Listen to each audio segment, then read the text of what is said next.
On the surface, there's not a whole ton of standout stuff happening this week within Call of Duty, and more specifically Warzone, but there's actually a handful of surprises that are coming your way that you may not realize, and a few other things that may still lie on the horizon. Today we're breaking down what you can expect in these upcoming 7 days for Call of Duty Warzone across Caldera, Rebirth, and everything in between. As we go along, drop your thoughts down below. Is there anything in particular that you're looking forward to? Anything you quite enjoy the sound of, or perhaps not? Whatever the case, drop it below. But if you enjoyed the video, do me a favor, drop a like on it, and if you're new to the channel, hit the subscribe button to stay updated with all things Warzone, Vanguard, and anything Call of Duty related.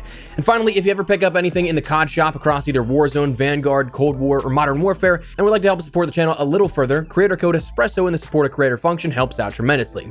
It's an entirely optional way to support the channel, so don't ever feel pressure to do so. Honestly, I don't think I've picked up a single pack just yet in the Vanguard era, but if you'd ever like to support the channel, the option is there, and it does help out. If you ever do, tweet me a picture. I'd love to shout out some of your generous support in upcoming videos. That said, let's jump into it. So on the front-facing side of things here, a lot of what we see for the upcoming 7 days comes out of the playlist update that we can expect later this week. For the playlist, we end up having on offer this week Vanguard Royale, solos, duos, trios, and quads with traditional battle royale with any weapons, any utility, only available in quads. So kind of a curveball here that might not be your favorite if you're somebody that likes to play in trios or duos.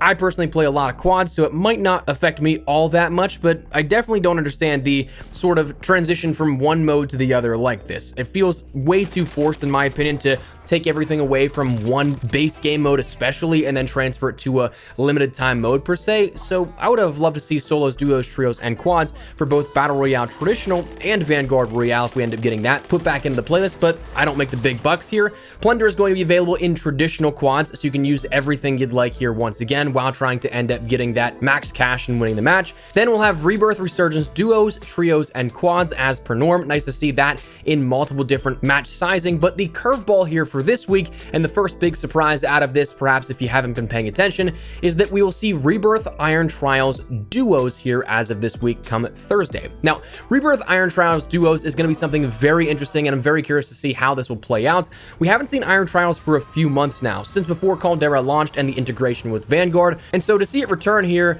we're not getting it on the primary map of Caldera, but instead Rebirth, which I feel like maybe we'll see Caldera follow shortly thereafter here, maybe after mid-season, maybe in Season 3 at some point, but right now, we only have Rebirth Iron Trials duos. The interesting part here, if you guys don't remember, Iron Trials follows its own rule sets here, but the interesting part is that for this one, even though we're in Vanguard now with the main year of support, there's only going to be on offer Black Ops Cold War weaponry here within this. Also, with this being Iron Trials, it likely means that we will not see the Resurgence mechanic come back in this as well. We're going to see duos, trios, and quads available as well, so it wouldn't really make much sense to have both of those overlapping, which means that we're likely going to see the sort of rarer gulag for Rebirth come here for this week and the week following while Rebirth Iron Trials duos is live.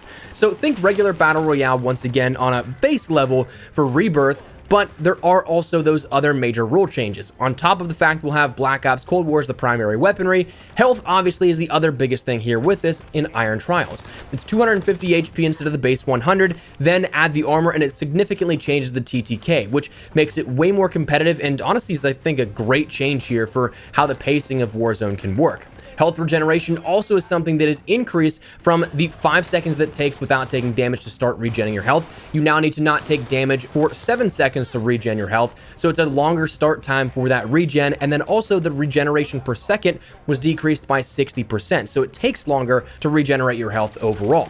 This is where the stim meta really first shined, and things like quick fix are also potentially worthwhile in taking, but you're definitely going to want to shake up some of the primary loadouts that you have here if you go in and play this for Rebirth Iron Trials. Now, some of the other rule changes that we've seen here for Iron Trials, in the past, we've ended up seeing buy station items increased to maybe reduce the dependency of them or to just make it a little bit tougher to achieve. We've seen armor bundles, gas masks, clusters, precision airstrikes, self-revives, UAVs, and loadout drop markers all being increased in the past, with a loadout drop marker being increased the most from 10,000 to 15,000, though what that means for Rebirth is going to be interesting because we, of course, have that default price tag lower to 7,500 in Rebirth Resurgence, so maybe we see that drop to just 10,000 here for Iron Trials, but we'll have to wait and see.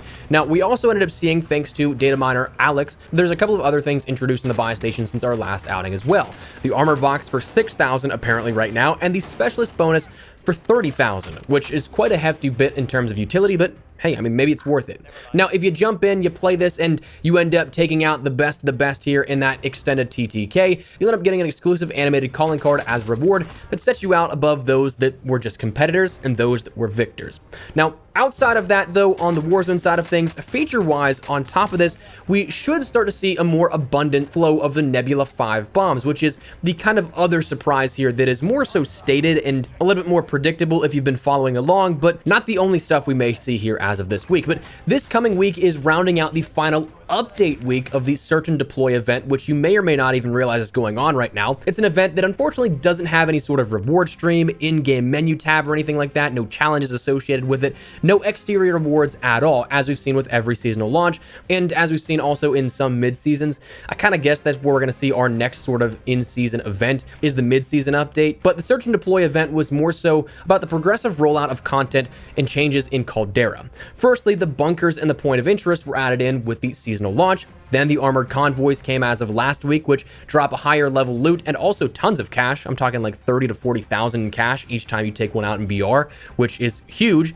Then the dropping of Nebula 5 bombs, which is coming as of this week in a more consistent manner. Now, you may have seen the Nebula 5 bombs already. If you have, you're not crazy. They kind of seem to have slipped through the cracks here where they weren't supposed to be out in the wild just yet, but they have been. But these are bombs you can end up planting in different areas and will have an initial blast radius that's pretty large and acts as basically just the circle, but planted by players. It's not an environmental thing, and it will continue to expand to a very large radius, just like the Zombies Outbreak event at the end of mainline Verdansk. So that's something you can keep an eye out for and will definitely be system shock to many players, myself included. I'm probably not going to be looking forward to going up against where areas may be entirely cut off with this, but it's going to be an interesting shakeup to how the game mode is played for the next couple of weeks, and that's being introduced as of this week more consistently. We also will likely see a fix for the Bren. That's still busted. It got an inadvertent buff in which it brought it back down to pre-patch levels. So if you guys haven't been using the Bren, you're kind of missing out. But again, I'm kind of just bored of the Bren meta overall, so I understand why you may not be, but that's something we'll see here. And that kind of rounds out what we know of for sure with this week. But I'm also very curious to see two different things here. Number one, if we'll end up seeing the new Prime Gaming loot for Warzone and Vanguard drop this week. We usually see that happen shortly thereafter the launch of a new season. But with 2 weeks now having gone by, it is quite possible we end up seeing this drop as of this week. And that'll just be free stuff you can claim for simply having an Amazon Prime account linked with your Twitch account and then your Call of Duty account. We'll keep an eye out for that kind of stuff. But also, I'm very curious to see if we have any teasers for the 2-year mark of Warzone.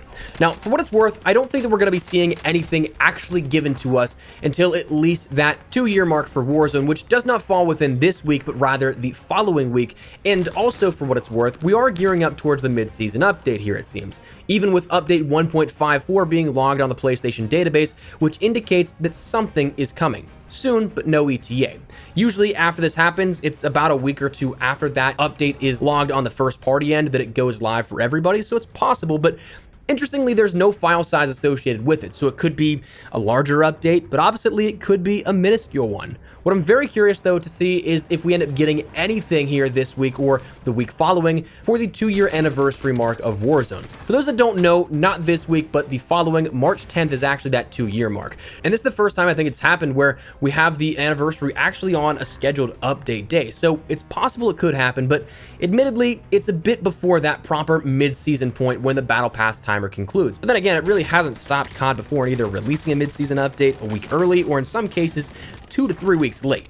The only concerning part here is that I don't know where this would line up with that Search and Deploy event that we currently have going on, because that doesn't conclude for another 6 days after the anniversary of Warzone, so therefore, like the week after, that may be your earliest target for the mid-season update, assuming nothing changes. But with the anniversary around the corner, it's not a terrible idea and thought to consider we might have something.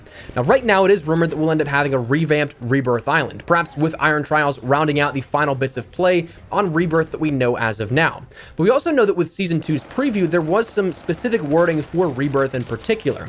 Not necessarily an update to Caldera, with Rebirth kind of being the next up on that content distribution for Warzone. We, of course, had Warzone launch with a mainline massive map. We had Rebirth Island introduced the following December. That then March to April to May introduced us to Verdansk 84 as of last year. Then we ended up getting a brand new map here this December, so you can kind of see that we're going off and on here. That is something that right now it's even listed as Caldera's secrets come to light, something lurks within the Rebirth Island shadows. Expect substantial changes to the prison island during the mid-season update. So, if the mid-season update comes early, it could happen on the anniversary of Warzone, and therefore, if it does, I think we'll start getting some previews here either as of this week or next. So another cool surprise here that may be coming to Warzone, but right now that's where we're going to wrap it up. I want to give you guys a little bit of a look ahead at the week to come and what we may be able to expect here out of all of that. But that said, that's going to wrap the video up. I'd love to get your thoughts and feedback down there in the comment section down below. Is there anything in particular that strikes you as particularly interesting? Anything you think will absolutely happen? Whatever the case, drop your thoughts down below. But if you enjoyed the video, do me a favor, drop a like on the video. And if you're new to the channel, hit the subscribe button so you don't miss a single thing regarding all things Warzone, Vanguard, anything COD related. We got you covered here on the channel. So if you're interested, I'd love to have you in the community. That said, thanks so much for watching. My name is Espresso. I'll see you guys later. Take care and peace.